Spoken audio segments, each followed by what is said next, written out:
What's up, YouTube? Well, here we are, and the front end's taken off of Ole Red. Let's spin this camera around.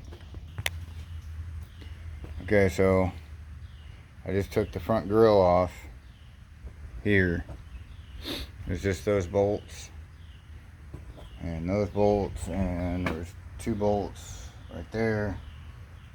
Pulled the radiator out. Was able to have the fenders loose enough to where I could push them out just enough to get that front radiator support out. Now then, you wonder why I did this instead of just pulling the hood. Well, the reason I did this instead of pulling the hood is because Horn Lake sucks. I couldn't just tear the hood off, leave the hood off of it for 3 or 4 days during the week, because they'd give me a ticket for it. Because city ordinances say you're not actually supposed to do this, even though there's 5 or 6 cars around my neighborhood that are halfway taken apart. But I don't want to fine, because Horn Lake likes their fines and they're expensive. But anyway, I can pull the hood down. Let's show this. I can pull this hood down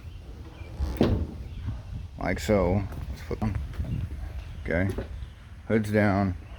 If you look at it from the side, where they'd be driving up, you can't tell that anything's odd or strange or anything with it.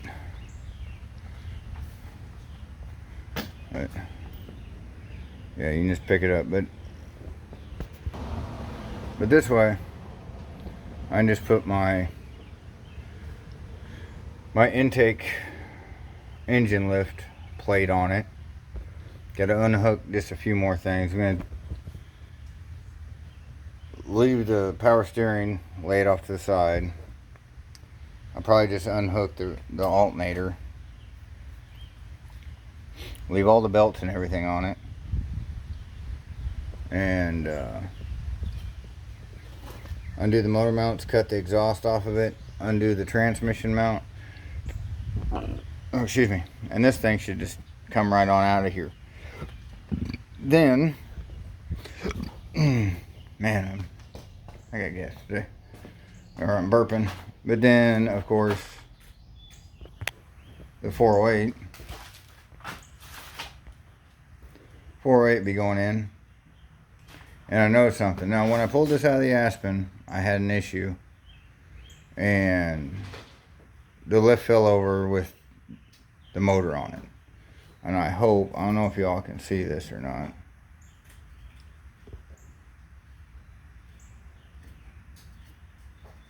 But that pulley's bent.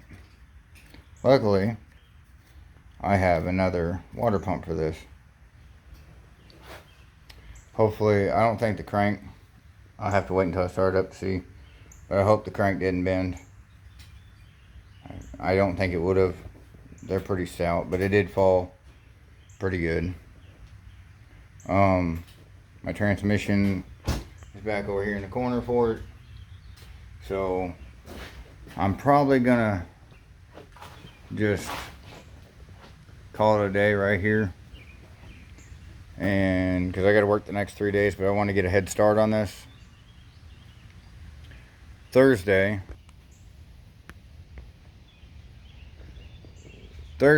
I'm going to start hammering on this thing, and I'm hoping, Saturday maybe, it'll go vroom. Because I know that motor works. I know that thing runs like a top.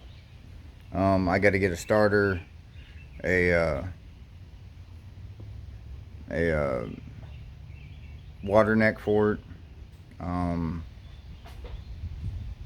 See what else do I got to get for that motor. That should be everything. Should be everything for that motor. Then plop it in, put the headers on, run the exhaust, hook up my MSD stuff for it. And then I got to make a mount for my shifter. Now, I definitely probably do a video on that because I'm going to have to make a stand-up shifter for it. because the column shift is not going to work with that transmission. Plus I need somewhere for my trans brake on it. But I'm hoping at least the truck will go vroom come Saturday, and then I can put the rest of the gauges in. I can make the mount for the shifter. I got 7 days off, so hopefully in 7 days from the time I get off, I can have this back together and on the road. I'm hoping. So anyway, I'll catch you guys later.